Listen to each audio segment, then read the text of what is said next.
And remember, we can always edit shit. As they say in the film business, you can fix it in post. That's right. I've never worked in the film business. My best friend from college, that's what he does. Well, he doesn't... In what way? Well, he studied film at Savannah College of Institute of Art and Design, better known as SCAD. And I think his dream was to be the next Steven Spielberg. He's not. He films commercials. He's not? He films commercials in Atlanta, Georgia. The last commercial he did was for holsters to put your babies in. Explain. Oh, you see, there are manly men in the Southeast, and you can't just wear a baby backpack or a baby front bag. No, this is a hip holster to put your baby where you would usually carry your gun. So in one hip you can have your gun, the other hip you carry your baby. This sounds so surreal, man. If you feel like quick drawing your baby, you quick draw your baby. The cool thing about the baby holster is they're bulletproof. You think I'm joking? I do. Nope, I'm not. All right. I'm going to have to... His last commercial was for a bulletproof baby holster. Pixar didn't happen.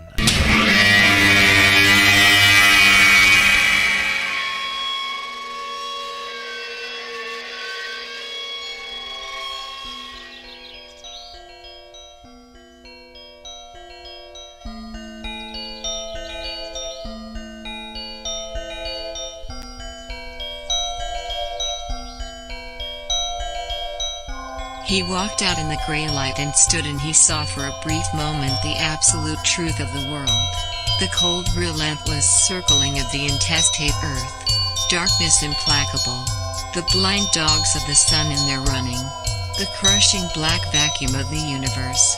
And somewhere 200 animals trembling like ground foxes in their cover. Borrowed time and borrowed world and borrowed eyes with which to sorrow it.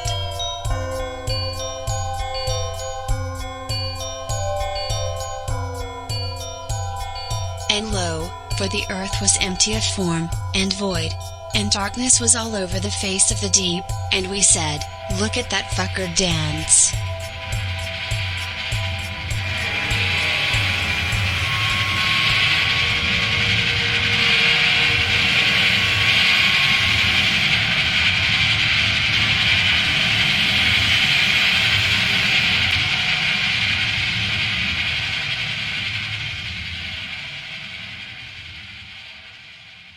Are we going to get sued by the Wallace estate?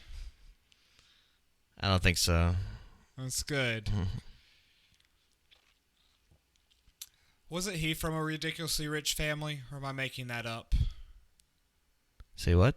Wasn't he from a ridiculously rich family, or am I making that up? Am I just You're- thinking of like Hal from Infinite Jest, and sometimes I conflate the two? He's not ridiculously rich.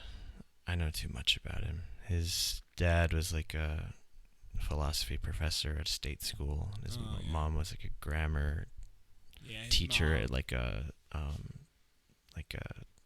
what do you call it? The simple term your blanking brain is fumbling around for is community college. Neither of those are lucrative careers. No, they weren't rich. They were middle class. But he he went to Amherst and he went to Harvard, which makes him seem like he was a rich kid. By today's standards, being middle class is, since there's not a middle class, that's just being rich, right? I guess so. Yeah.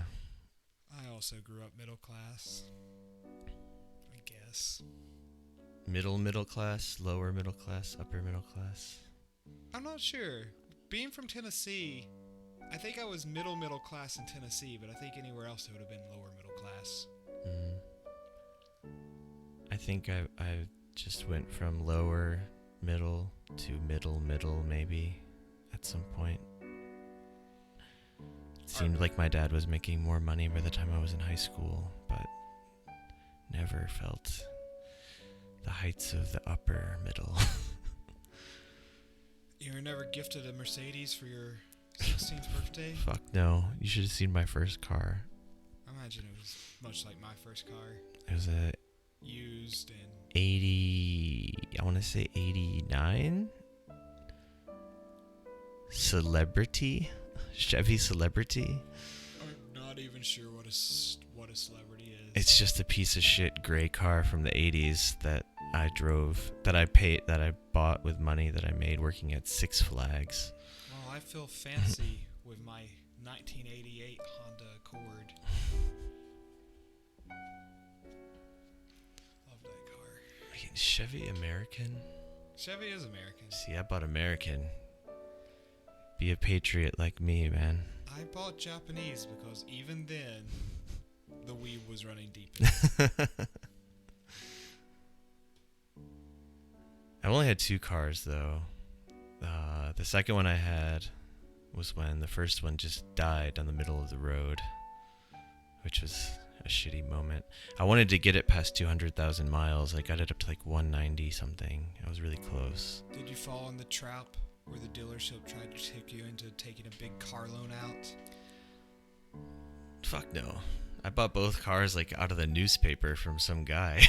Excellent. The second one though was like, I loved it because it was like perfect for like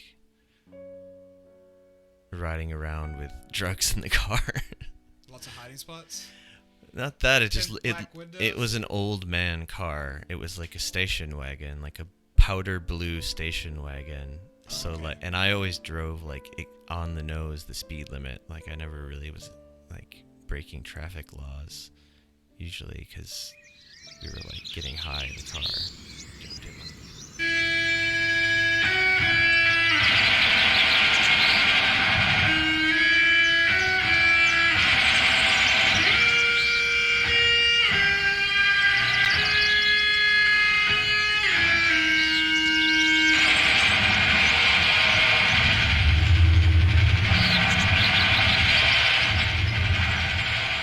And welcome to Heat Death of the Universe. The voice you're hearing now is the voice of Josh. Who are you over there? This is Jason coming to you from South Korea. Seoul, South Korea. Hard time stamp, August 10th, 2020, 6:56 p.m.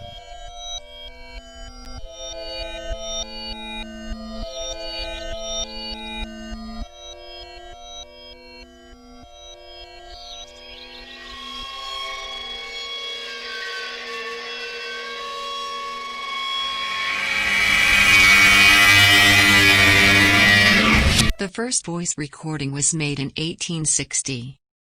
It was a 10-second fragment of the French folk song Au clair de la lune recorded by inventor Edward Leon Scott de Martinville. But who will make the final voice recording and when? What will it be? Who will hear it?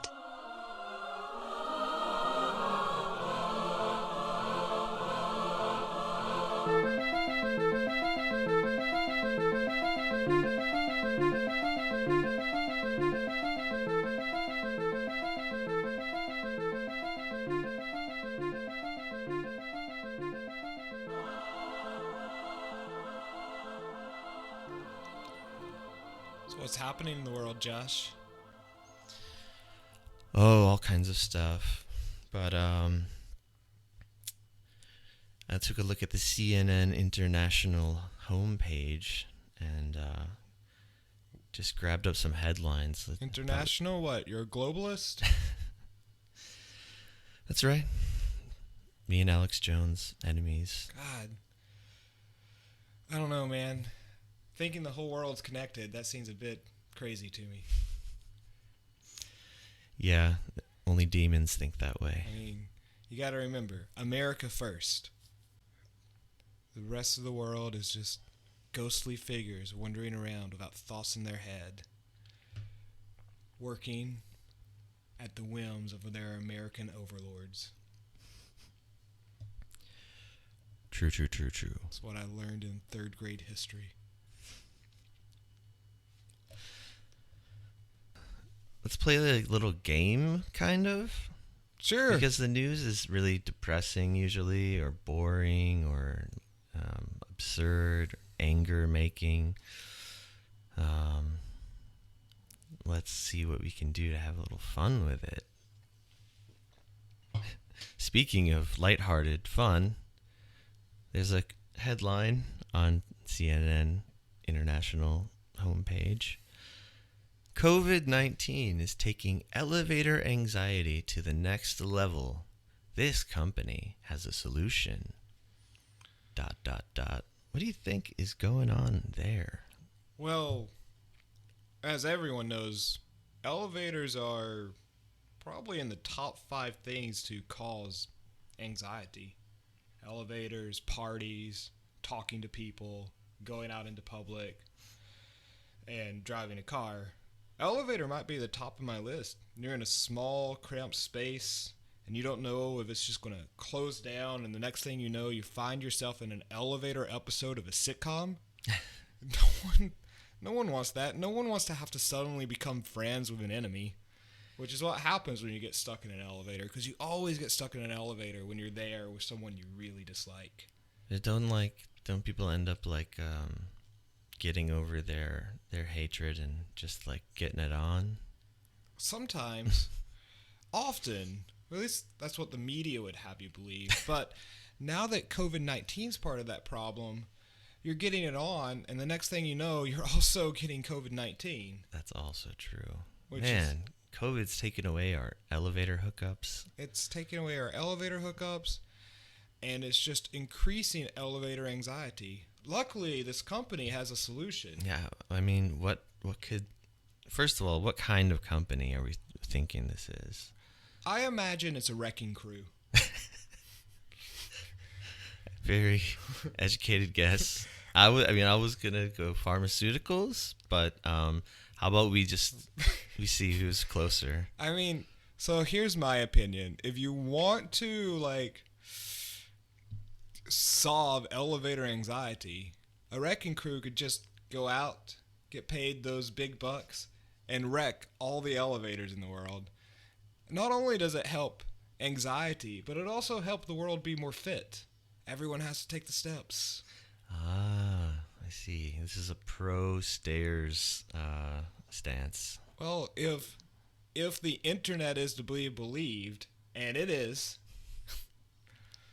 exercise solves depression, anxiety, and all of your other woes. Hogwash. But that's for another day. So the wrecking crew is just going to take down these buildings with elevators, or at least the sections of the buildings with elevators? Yes, one at a time. They're going to destroy every elevator in the world? In the world. Okay. It's also going to create jobs. There's a lot of elevators to be destroyed. Very true. And a lot of people are good at wrecking shit. And then people got to pick up the pieces as well. This is job creation, if I've ever heard. I mean, I think this could be a solution to society. Just in general. Just a small solution, but creating jobs, fixing elevator hookups. It's kind of a ripple effect from taking care of this COVID anxiety. Yeah. All right. I'm going to go with a boring answer and say maybe it's some pharmaceutical company that's just going to give you some new pills you can take. Special elevator anti-anxiety meds. But let's see what this is really about. I bet they interact. I mean, I think you're going to be 98% correct. But Thank let's you. See. Oh, and now we see the second part of the headline. Oh, the second part of the headline is, this Indian tech company has a solution. It's interesting that the headlines that you see in the quick links never give you the full headline. Yeah, because they don't have a lot of space. I wonder if they do that for a reason. Yeah, it could be space. I think no. It's maybe both, because it does make it like clickbait. I was curious about the story because of the way it was, the headline was phrased. I would have still been interested in this one, though, because all they added here is that it's an Indian tech company. It is an Indian tech company. So It doesn't say what the solution is, though. I'm surprised that a tech company is getting into the wrecking business. Well, let's find out. Let's not jump to conclusions quite yet. Let's see. So the article says, before the pandemic, there were many reasons to be anxious about taking an elevator, from being crammed in a small space with strangers to getting stuck between floors. I feel like I covered this already. Now, as coronavirus cases exceed 18 million worldwide, many people are concerned about catching the virus, whether from someone else in the elevator or via the buttons. Oh, man. We didn't even think about the buttons. I always forgot about the buttons. I think about it when I'm in the elevator or getting into the elevator, but I just press the buttons with my elbows these days. I should do that. I don't know if it actually helps anything, but I look silly as I press the buttons with my elbows. No, it's just like that elbow tap instead of shaking hands. It makes sense. You don't touch your face with your elbow, so, or at least I don't. I don't usually touch my face with my elbow. Just the face of my enemies. Elbow strike! It's a real alpha move. I don't like to think of myself as an alpha, but sometimes the Chad comes out, you know? When you're rubbing people's faces with your corona hands. Exactly. All right, let's get to this solution. What is it? So far, yes, people are anxious about buttons, being close to other people. But the solution... Oh, the solution. I see. Okay. So, it's a tech company, so of course it's a tech-based solution. I mean, the Wrecking Crew could be a tech-based solution if you have a wide definition of technology. I'm sure that a lot of wrecking is done with technology. Yeah. I think a lot of the American economy is based on figuring out how to wreck shit with technology. Sure. Definitely. But I'm thinking like wrecking balls and I don't know, dynamite implosions. The only thing keeping wrecking balls from being a weapon of war is that we have better weapons of war. God damn, you're smart. Thanks, man. 4 years of college does that to a person. So the real solution here is that they've created a panel of buttons that can just be pointed at, and there's some sort of sensory device, I guess. I'm not really reading from the article anymore, but you point at the number of the floor you want to go to, and it's like pressing the button. And, you know, we were making fun of the tech thing, but, like, that's cool. Oh, it seems great. I can't wait to live in a world where I never have to touch another button.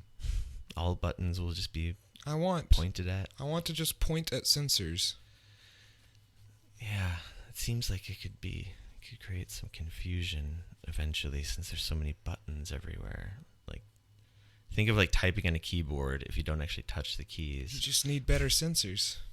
True, that's true. Let's go on to the next one. Sure. Well, I'm glad that someone has fixed elevators for us. Not all the problems, though. You're still going to be anxious about being stuck in the elevator or possibly being trapped with someone you hate. Yeah, they didn't address the whole thing about being in in close quarters with other people, but they did address the button issue. So kudos to that tech firm in India. So what's the next headline on the docket? Well, this just in. Is it? So, vampires could be the answer to this town's COVID-19 woes. Oh, we're going COVID theme right off the bat. That is the news. That is true. It's a big part of it. What's going on?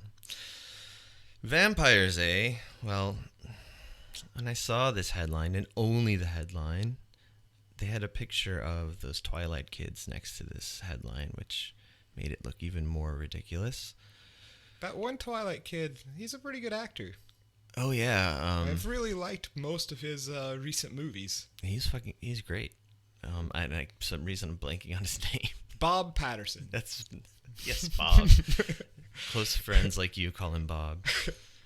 Yeah. Sometimes I call him Bobby. That sounds cooler. Yeah. Yeah, The Lighthouse. Good Time. The light. High Life. Did you see High Life? I didn't see High Life, but The Lighthouse really spoke to me. Lighthouse is amazing. But I recommend High Life too. It's slow. It's 8:24, but he does a really good job at it. It's really fucked up. It's a very fucked up movie. Are there any elevator scenes? There might be something like an elevator. They're in like these weird like rectangular like spaceships that are just like floating through like furthest reaches of space, and they're basically like prisoners. I don't know. I shouldn't try to recount the plot because I don't remember it too well. But anyway, recommend that one. High Life. So vampires could be the answer to this town's COVID-19 woes. So first of all, I mean, I'm not a fucking idiot. I know vampires are not real, guys. Don't think you can sucker me into one of these vampire pyramid schemes. I mean, but if they are real, But they're not. wouldn't vampires just be a bigger problem? Good point. Yeah, I mean, if they're to be anything like they are in all the fiction that we know. I mean, sure, they start turning everyone into vampires, but then everyone's being turned into vampires. That doesn't sound that bad to me, though. I've always thought it wouldn't be so bad. Like, if you had to meet some kind of fate with one of these old universal monsters, like Wolfman, Frankenstein's monster, etc. Zombies. I'd much rather meet Dracula. But let's see. First of all, this town, I'm going to just throw out a guess of where this town is. I'm going to say, well, first of all, it's probably in the United States. Has to be. I'm going to say it's in COVID woes. So I'm going to say Missouri, because I know they had some big problems with COVID after Memorial Day. And, well, their woes, I guess, are probably just the fact that a lot of people are contracting this virus. Has nothing to do with the loss of blood. Well, let me get to it. So yeah, I guess maybe they're using vampires as a silly, wacky stand-in for like actual what's it called when you totally drain someone's blood, like the Keith Richards thing? Is that even real? I never really looked into it. Leeching? Not leeching. It's definitely not leeching. Like they take out your blood while pumping in new blood is the way I understood it. I know this. Because I hear that it's not a transfusion. It is a transfusion. Is that it? Yeah. Exchange transfusion is a potentially life-saving procedure that is done to counteract the effects of serious jaundice or changes in the blood due to diseases such as sickle cell anemia. The procedure involves slowly removing the person's blood and replacing it with fresh donor blood or plasma. Because I've heard that like rich, powerful capitalists are seeking the blood of young children in hopes of living forever. Yeah, I've heard about that. That's been going on forever. You know about that one lady, right? In the way back times? Not really. Oh, well, there's this woman. She's like considered almost like the world's first female serial killer. Oh, that's cool. She was some sort of, I don't know, royalty. Again, this is me just talking. Oh, was she, I think I know who you're talking about. She would bathe in the blood of young virginal girls. Like, actually did that shit. Killed like hundreds of people. So yeah, there's a precedent is what I'm saying. Countess Elizabeth Báthory was a wealthy Hungarian landowner in the mid-16th and 17th century who was reported to have killed as many as 650 people and bathed in the blood of young virginal girls as an anti-aging cure-all. I imagine Jeff Bezos does the same. I gotta think he's doing something weirder than that. He's just gotta like ratchet it up to something weirder. So I don't even know what. Well, we'll say Elon Musk does the same. Maybe that's how he grew his hair back. He doesn't just go the normal plugs route. He's got to dip his head into virgin blood twice a day. Virgin blood to fix the hair loss. Could be a Grimes spell, too. But, let's not get sidetracked on Musk. We'll get so sidetracked. That's true. Yeah, I don't know. I think this headline is going to be revealed to be really misleading and stupid, but I kind of hope it's not. I really have no idea what it's going to be. No clue what this town's talking Let's about. see. Well, I see already at the top, it's in the state of Washington, so darn, wrong on that one. So the full headline now reads, a small town in Washington hopes vampires will revive its tourism industry. Okay, it's making slightly more sense now, I guess. Okay, I'm just going to read it blind from the kind of the middle. Forks, Washington, Forks, like utensil, is home to roughly 3,600 people, many of those whose livelihoods over the past 15 years have been boosted by a tourism industry powered by Twilight. Oh, there's a reason they use those Twilight kids. The young adult book series and multi-billion-dollar film saga. The book and film series were set in the books were set in Forks, Washington. Although the movies were primarily shot in Oregon, boo, not real, and British Columbia, boo, not accurate. How does this help these people? Twilight was published in 2005 and centers around the love story. Okay, whatever. We know all of this. How is tourism going to help COVID-19? I don't know, and I also don't. Doesn't tourism Okay, I get why like people come there for just to see like, oh, this is where Twilight's supposed to be. Yeah. But how is this combating the woes of COVID? I mean, I guess what they really mean is that COVID has caused a lot of unemployment, so I guess it's just giving a boost of in funds to the town sweet, overall. Delicious jobs, a boost in sweet, delicious jobs. Yeah, I guess it would just be like regular kind of jobs that like are involved with tourism. But yeah, that was way, way less interesting than I hoped for. But let's try another one. So your turn, right? This one, real short but sweet. Donald Trump's 5 revealing words. And this headline itself is 5 words. Ooh, spooky. Well, this headline gives me a clue. I've watched Donald Trump many times, and he never strings along a sentence with more than 3 words. He keeps them short and simple. So these words are from multiple sentences. You're right. His catchphrase is just two words. A contraction. You're fired. And that is his catchphrase. I forgot about that. I think the 5 revealing words are... I am a poop head. No. Build a wall. No. Cheetos. Fuck, I have no clue what his 5 revealing words are. Yeah, I don't really either. I would just think all it's got me thinking of now though is that since this comes from CNN, I think like the hashtag resistance sphere, if that's a thing. Oh. Imagine what they would think Donald Trump's 5 revealing words were, and like I just said earlier, something as idiotic as I am a dumb guy. It's going to be something like he said something or another about how to handle the coronavirus, or how it's not important, or how we need to get the economy back on track, but he's going about it in a way that's going to cost American lives.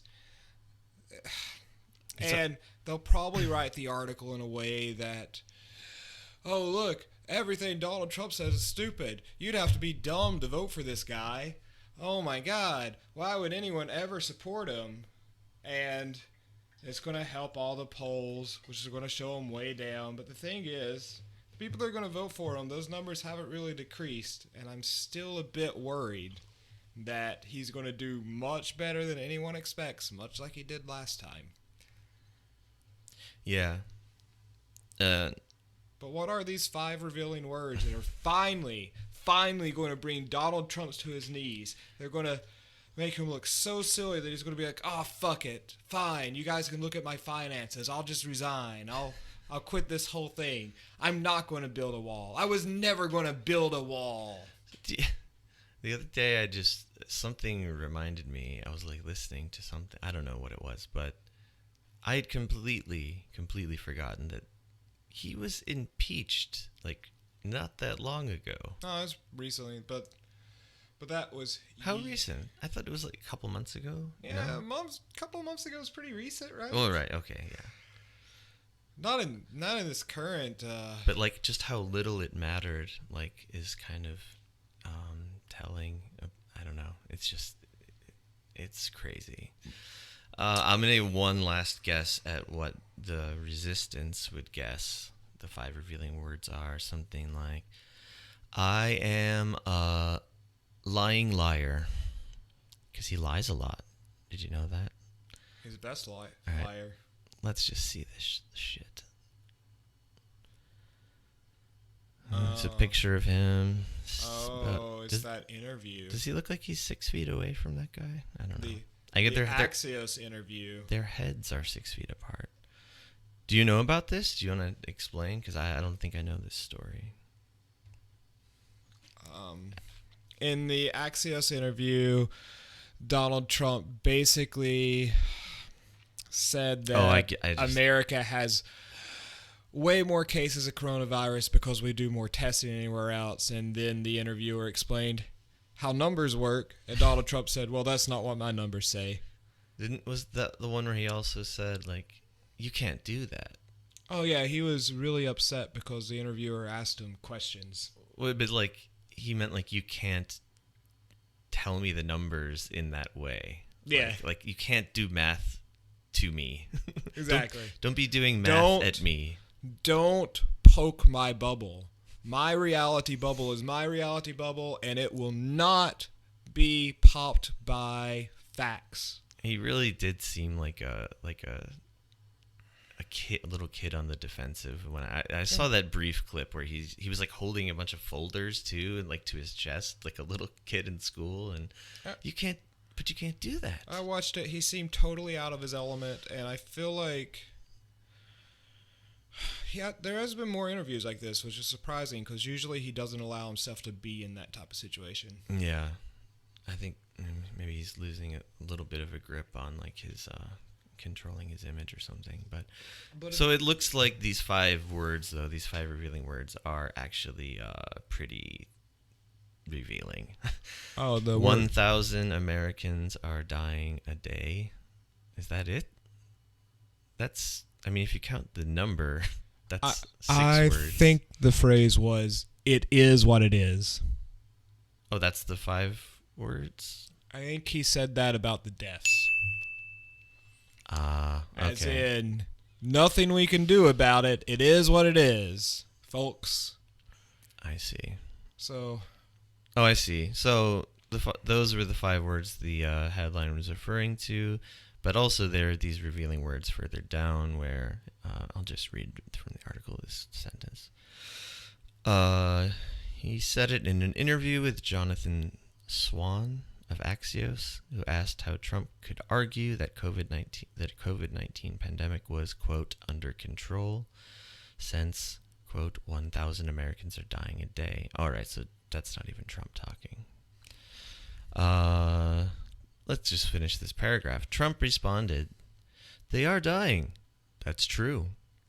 And you have, it is what it is. But that doesn't mean we aren't doing everything we can. It's under control as much as you can control it. This is a horrible plague that beset us." Beset us? Plague. But Trump used the word beset. That's strange. Even Trump knows a few words. I mean, but that's like real flowery language. That's at least a 5th grade reading level.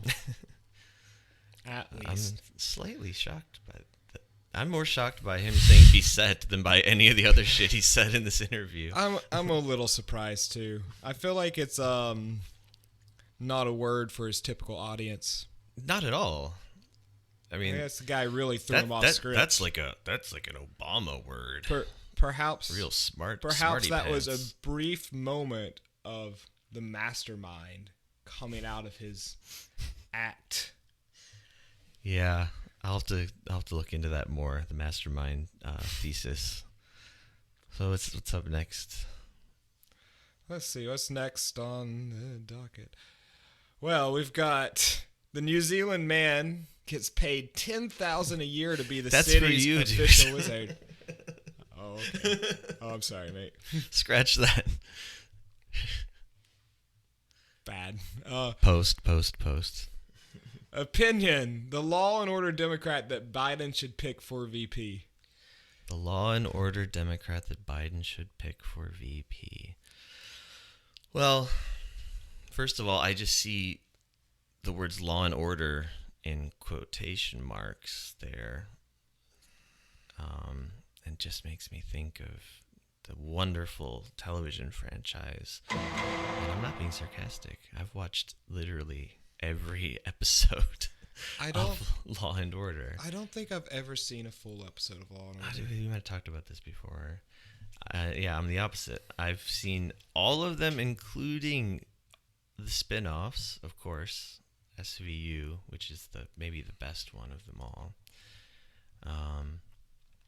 And there's some really, really bad spin-offs that only lasted like a season. There was one that was set in Los Angeles. It was real terrible. But anyway, it made me imagine Biden picking some character from one of those worlds, and I thought of my favorite one is Vincent D'Onofrio. Is that the one that Spock played? Was Spock in Law and Order, or am I making that up? You're making that up.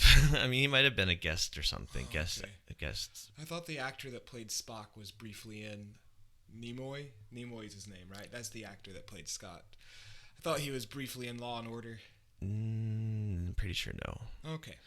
No, Shows but what I know. you know Vincent D'Onofrio, right? I do. Yeah, I like that guy. He's a good actor. So he was on one of the Law and Order spinoffs called Law and Order Criminal Intent, and his whole shtick was that he was this like self-taught, brilliant genius. Like he just had an encyclopedic knowledge of everything, and he would like throw around his knowledge, I guess, when working these cases, and I found it really amusing just how unrealistic it was, but also because his acting is so good that it made it kind of compelling to watch.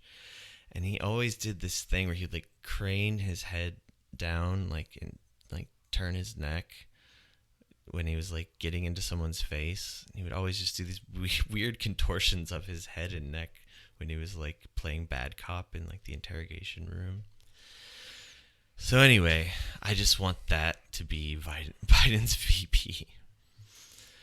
But Because everything else is too horrible to think about. The realistic choices like Kamala Harris and I forget who else. They were really saying Klobuchar was going to be possibly one, but I think that's like less and less likely. But I thought Elizabeth Warren sold her soul to be the VP. She did, and she's going to be sorely disappointed. There's no way she's getting it. There was another candidate who was actually considering making her VP. Whatever. Those were a more hopeful time. You mean Sanders? I think so. I would hope not. But whatever. I mean, I would negotiate that for a Sanders presidency, but I really, really, really have no fond thoughts for Elizabeth Warren anymore. She lost all. I used to a long time ago. She lost all of my goodwill. Yeah, she fucking sucks. And there's many reasons why. But this Law and Order thing is totally just because the Democrats are not original at all, and they have to still imparrot Donald Trump, who has been saying, I'm the Law and Order candidate for like the past month. Oh, is that what this is about? Oh, totally. Because probably half of Trump's tweets right now and half of what he's saying is like, I'm the law and order candidate. I'm the law and order candidate. Because his whole base is like, oh my God, what if they defund the police? How will we keep our McMansions safe? And Trump is like, don't worry. I'll give the police even more Hummers. Because I'm the law and order candidate. Yeah, I guess it makes sense in a time of social unrest, some upheaval, that the two absolute fuck morons who are running for president would just start yelling words like law and order with no context. But yeah, I mean, so I would guess the law and order Democrat, they think... Oh, this was an opinion piece, by the way. It says opinion before the headline. I mean, Kamala Harris seems right because, you know, Kamala's a cop, etc. But maybe they throw like a curveball and there's someone else that I don't know about. I don't know. Kamala Harris is the only one I can think of. Let's see. Though Wait, did I guess enough about this? Yeah. I think I talked about Law and Order for like 5 minutes. Yeah. This TV show, but because it fills me with joy, unlike the real news about Biden, etc. Okay. The extended headline is not much different. Just says, no, I think it's the same. Who is it? Let's just get straight to the answer. Okay, I see the name Kamala Harris, but let's put it in context. While much of the media attention has focused on California Senator Kamala Harris, former National Security Advisor Susan Rice and California Rep. Karen... Is it Bass? Do you know? It's either bass or bass. Karen Bass. I'm going to say it's not bass, like the musical instrument. So bass sounds too cool. Karen, It's Karen Bass. Karen Bass. There is another qualified black, capital B, candidate who warrants a closer look. Florida Rep. Val Demings, never heard of her. A former social worker turned police chief, Demings impressed so many people after her retirement that she was urged to run for Congress. After she won, she became a rising star, and most recently, she was asked to be one of 7 managers in the impeachment efforts against Donald Trump. That's what they want her.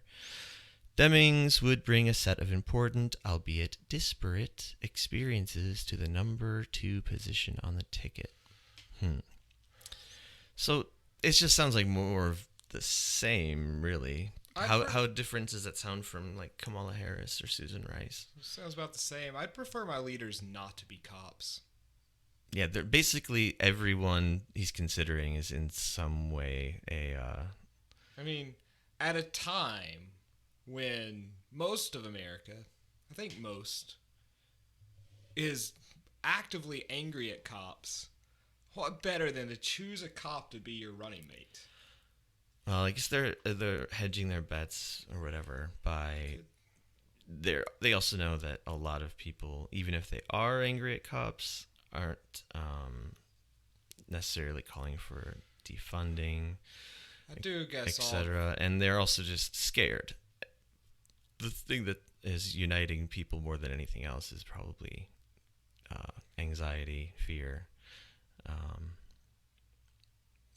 Not knowing what's going to happen next. So maybe even if they do hate these authoritarian people, deep down they want to be fucked roughly. They want to be tossed around by a good old cop.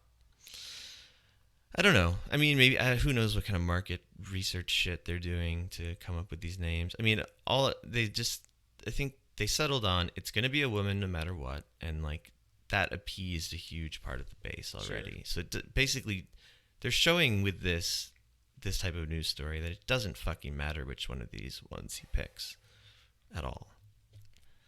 Like, they're all POCs, women, so who cares about the details? At least that's the way a lot of people think about this kind of stuff. Shall we return to the Let's return. headlines? I've had enough of who's going to be vice president for the day.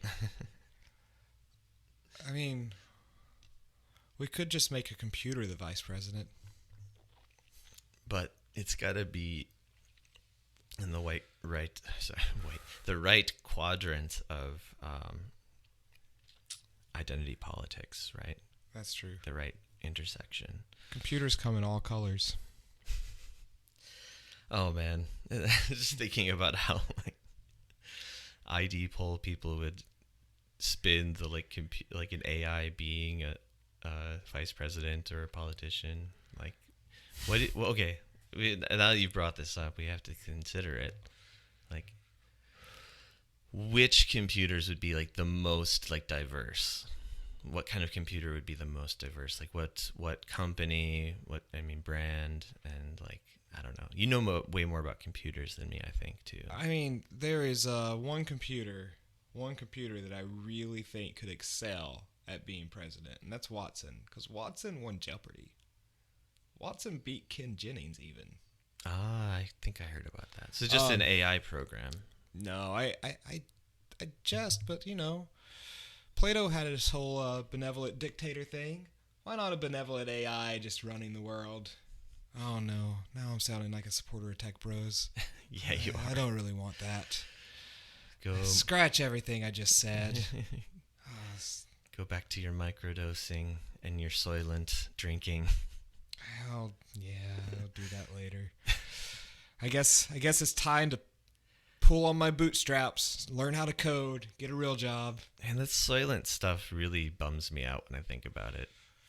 You know about that, right? What, you don't want to drink 500 calories in a milkshake?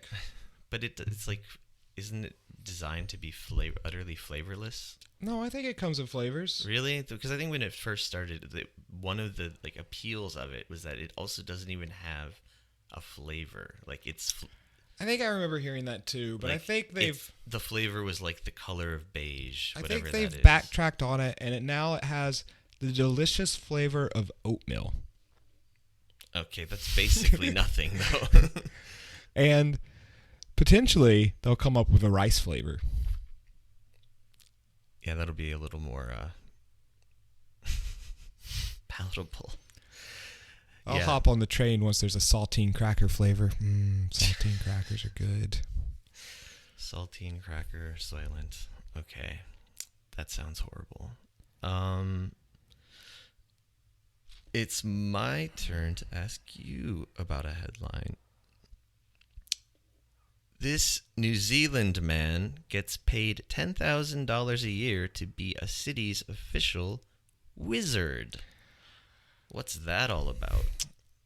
I'll tell you what it's all about. It's about me being sad for not following my dreams. I wanted to be a wizard. I really did. And there's a man making $10,000 a year just as a wizard.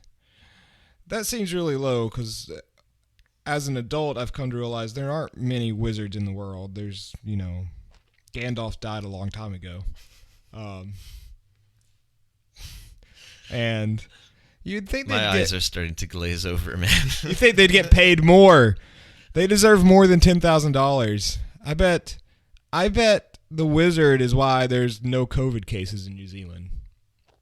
Ah, so that's what's going on. Also, is it really too late for you to follow your dreams? Yeah, probably. I mean, that sucks. I'm just being a realist. Okay.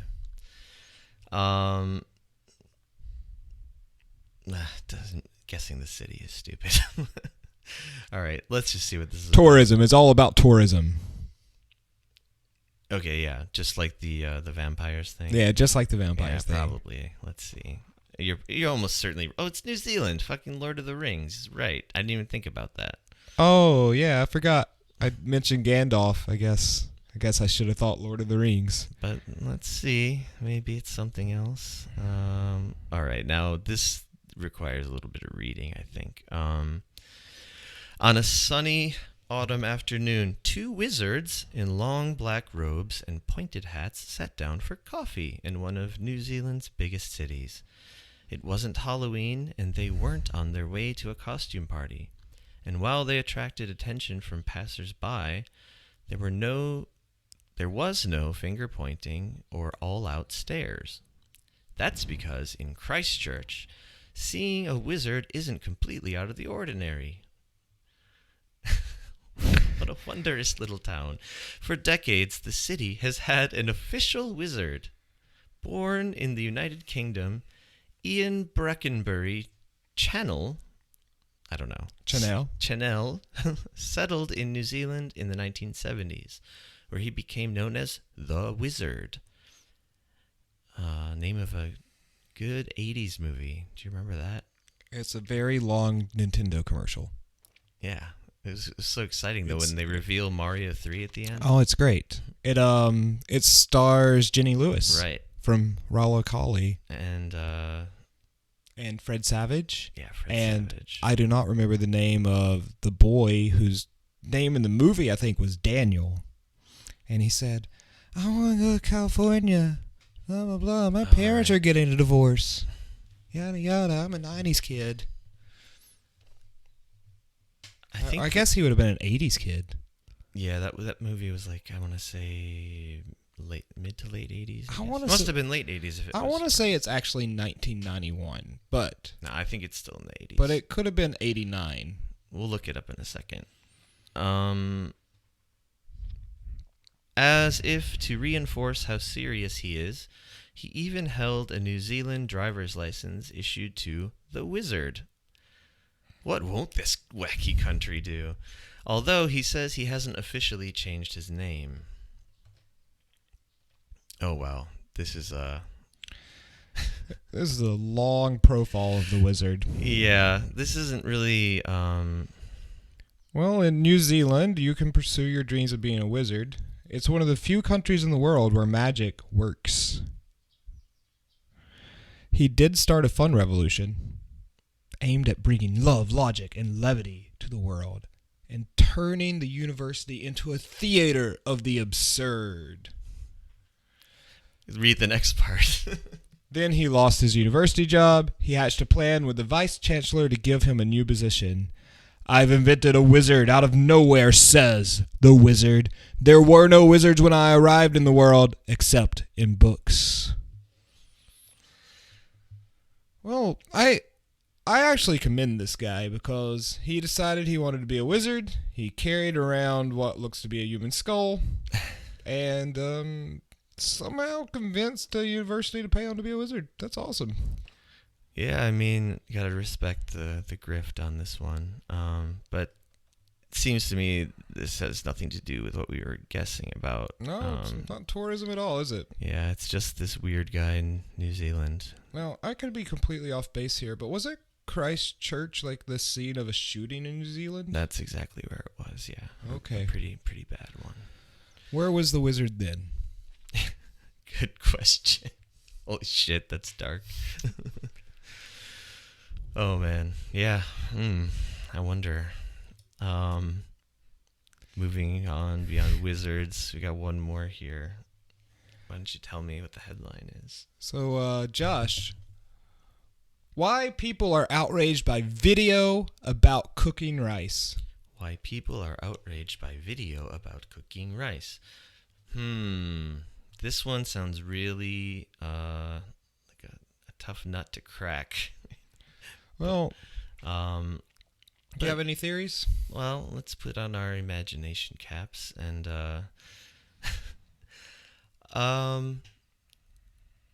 see, I wish I knew where, like, who something about these people beyond just that they are people. So I'm going to have to just make up something about who they are. Like, okay, let's say we'll say they're Americans, okay? Because that's what we know, right? We know best. Hungry Americans. Both resistance liberals and Trump cultists, whatever we're calling them these days. I think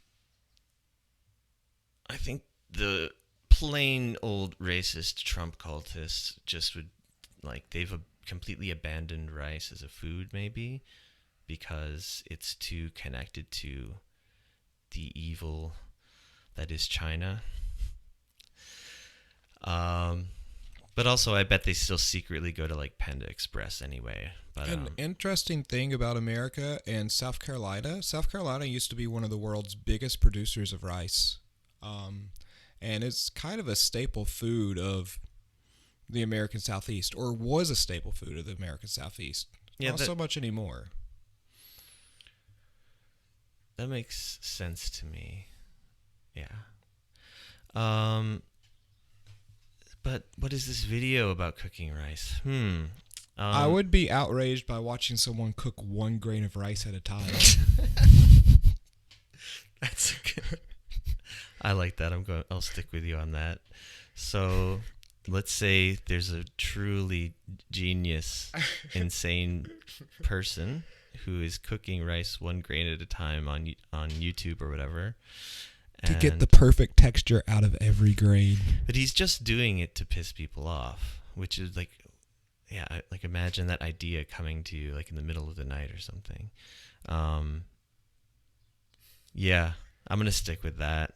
Also, that plus the maybe there's a sort of racial, nationalist, anti-Chinese sentiment or something.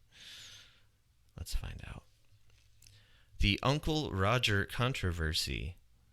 So this is the expanded headline. The Uncle Roger controversy. Why people are outraged by a video about cooking rice. It's real strange, but just quick. Whenever I see Uncle anything in like a headline, I always think it's going to be something about a racist. Is that just like from the racist uncle like trope? Probably. Okay. Because that is a big trope, maybe you're right? also thinking of the term like Uncle Tom Uncle or something. Tom, yeah.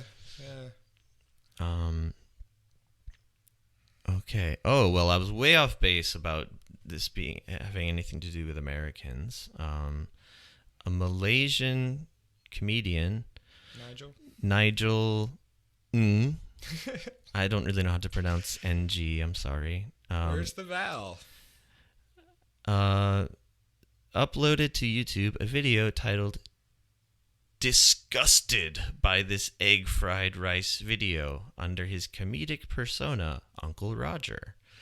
In the video, slammed BBC food presenter Harsha Patel's unconventional way of cooking Chinese-style egg fried rice, which included draining the rice through a strainer after boiling. What's she doing? Oh, shit, I wasn't prepared for the broken English quote. I'm going to read it very normally. What she doing? Oh my God, you're killing me, woman. She's draining the rice with colander. How could you drain rice with colander? This is not pasta, he exclaimed. Shortly afterwards, he groaned. Oh, you're ruining the rice, as Patel used tap water to wash it of starch. I don't know if there's anything else. Okay, wait, we gotta continue this. So what he intended to be a comedic video sparked a firestorm of dismay and disbelief as it ricocheted around the internet, gaining more than 7 million views on YouTube and nearly 40 million on Twitter. Many viewers, including Asian American celebrities such as writer Jenny Yang, derided Patel's methods for departing from how Chinese egg-fried rice is traditionally made. Patel hadn't washed the rice before boiling it. She had added too much water. She should have used day-old rice. The scrambled egg was overcooked instead of runny. This, all caps, this rice cooking is a hate crime, Yang joked on Twitter. Who is based in London, tried to defuse the situation by filming a short clip with Patel announcing they are planning a collaboration. While this guy's blown up like nobody's business, I've been trolled, Patel said in the video, claiming she had been simply presenting the BBC's recipe and that, quote, I know how to cook rice. What an interesting thing to get all snarky and this is up in arms about. Bit much for me, but I'm generally in the camp that the cancel culture of food appropriation just makes me roll my eyes. I'm sorry. If I want to cook a burrito, I'll cook a burrito. If I want to cook fried rice, I'll cook fried rice. In fact, I might do it in an unconventional way just because that's how I feel like doing it. Right. That's how new recipes are made. Yeah. People getting up in arms about people not cooking things the same way they do is like nonsense. Yeah, and it's usually in one direction, which is like, let's just say broadly, when Western, I guess usually white people, when they do some incorrect style of cooking or whatever, is cultural appropriation or misappropriation. But yeah, like, okay, so you and I, we live in South Korea, and we see all kinds of sort of Western style or American style food twisted into something unrecognizable. Sometimes I'm okay with it. Yeah, sometimes it's good, and then sometimes it's bad, and but I don't get upset about it. Much like I've been to many restaurants in the States that were great and bad, just depending on who the cook is, how the restaurant's ran, etc., etc. Yeah. But I mean, this is just fried rice. She ran water through rice in a colander. I'm sure she's not the first person to do it. It seems a very...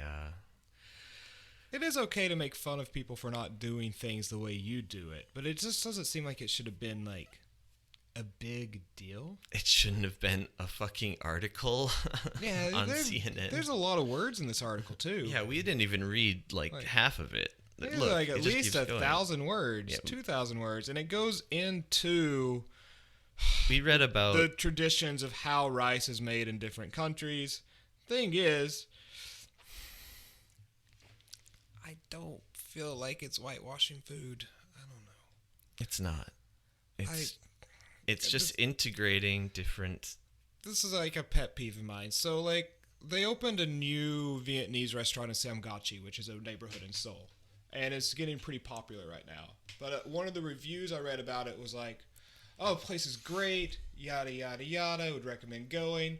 But I was really disheartened that there were no native Vietnamese people working there. And I'm just like, come on, fuck off. The guy who runs it, I think, is Vietnamese, but they had Korean servers. This is Korea. South Korea is like 90% Koreans, so... At least. Yeah, it's just very stupid. Wait, who was complaining about that? Some restaurant reviewer in Seoul. Yeah, it's just literally making something out of nothing, and it's stupid. And yeah. I mean, I think there are major race problems all over the world. Of course. There's nothing to do with this, though. Don't get me wrong, but... I mean, I even said there might be some race-related thing to this, but I thought of it in a different way. Food appropriation just always seemed really silly to me. I think if you're intentionally trying to maybe like degrade or like mock another culture's whatever, food, music, movies, anything, that's a totally different thing. But if you're like in good faith just borrowing bits and pieces of one culture to synthesize into something new, like, and this video wasn't even doing that. This was just some lady like cooking a really simple dish and just not doing like a perfectly great job at it. You know? So people are just so ready to pounce on this type of shit, I think, is the point. And living in South Korea, well, yes, I know most South Koreans use day-old rice.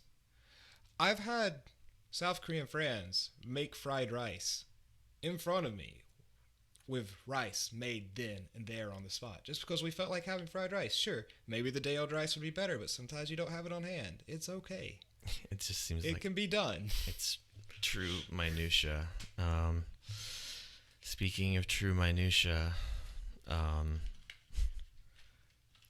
let's get out of here. Yeah, I'm done with this. Let's end on food appropriation. Yeah. All right. The end.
talked about all the shit going on in the world.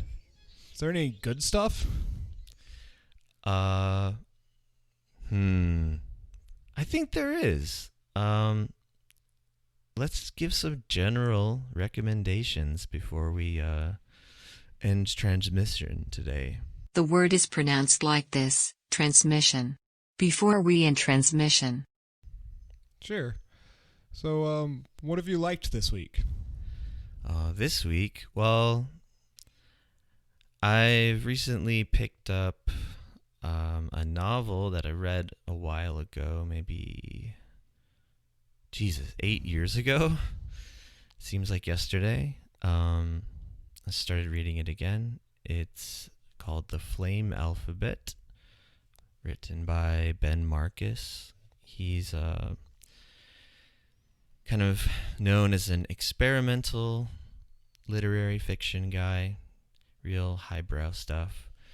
But super weird stuff. I've read his other books as well before The Flame Alphabet, and they're like mind-bogglingly strange. But The Flame Alphabet actually has somewhat of a traditional like narrative and characters. But the main premise of the book is that suddenly there's a pandemic of sorts. This is a word we hear a lot in the news these days.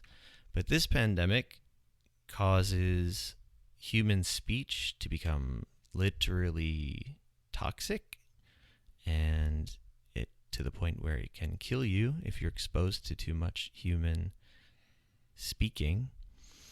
And it's a very dark and sort of, for me, the first time I read it, I felt like I had a lot of like anxiety, I guess, while reading through it, but in a good way, maybe sort of just a feeling of suspense. Or also I was just generally having anxiety while I was reading this novel, but it's fantastic. I really like it. It's kind of a divisive book, even amongst literary fiction snobs. I've gotten to like a really heated argument over it once, actually, on the Goodreads website 8 years ago after I read the book, and some writer friend of mine said it was trash, even though he only read the first 25 pages. That's besides the point. I think it's a great book.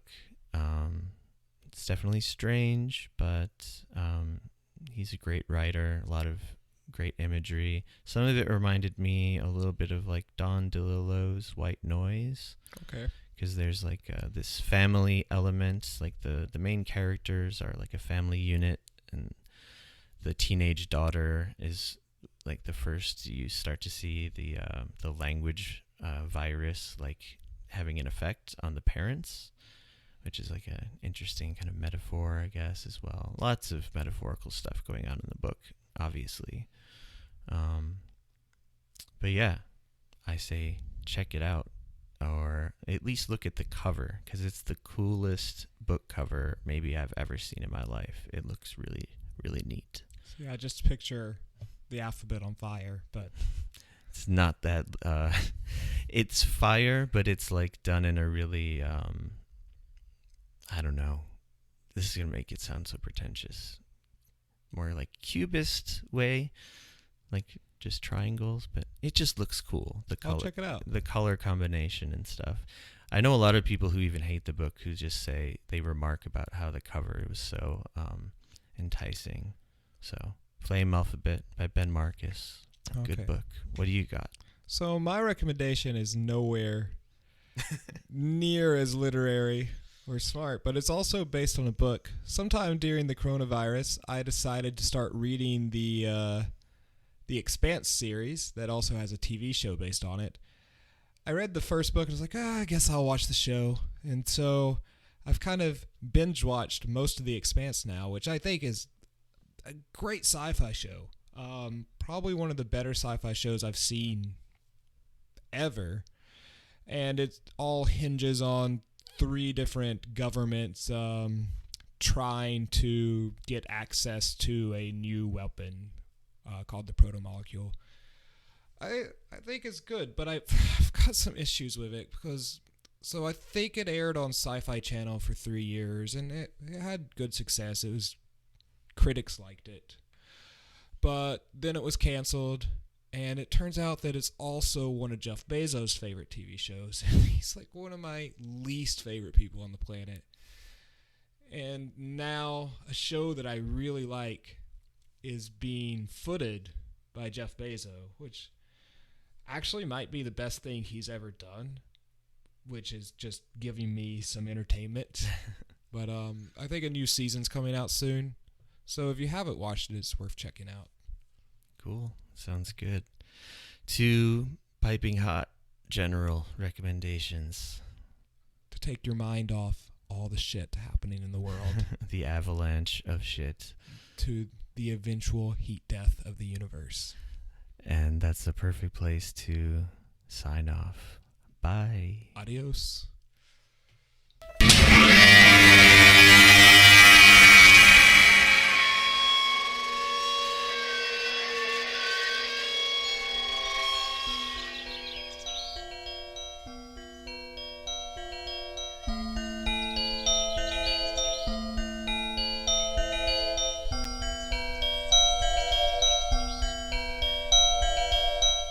He walked out in the gray light and stood, and he saw for a brief moment the absolute truth of the world.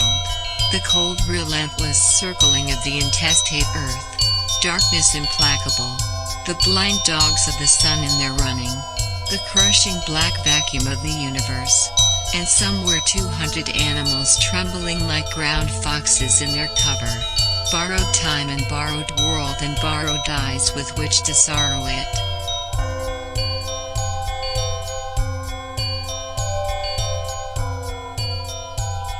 And lo, for the earth was empty of form, and void, and darkness was all over the face of the deep, and we said, look at that fucker dance.